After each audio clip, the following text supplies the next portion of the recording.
निरोप समारंभ, शुभचिंतन, सेवानिवृत्ती, सेवापूर्ती. आजच्या या सोहळ्याला उपस्थित सर्व सन्माननीय सत्कार मूर्ती यांना अपार श्रद्धांचा मानाचा मुजरा. निवृत्ती म्हणजे पुन्हा जगण्याची एक नवी दिशा, एक नवी आशा. तेच आयुष्य पुन्हा नव्याने, पुन्हा नव्या पद्धतीने जगण्याची एक सुवर्ण संधी. निवृत्ती म्हणजे आईवडिलांची सेवा करण्याची, आपल्या लोकांसोबत, आपल्या कुटुंबियांसोबत वेळ व्यक्त करण्याची, कुठल्याही वेळेच्या बंधनात न अडकता काम करण्याची.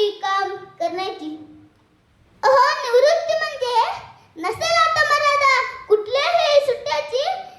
निवृत्ती म्हणजे नसेल आता मर्यादा कुठल्याही सुट्ट्याची. असेल आता गोड संध्याकाळ आपल्या सख्या सोबत्याची, आपल्या जीवलगांची.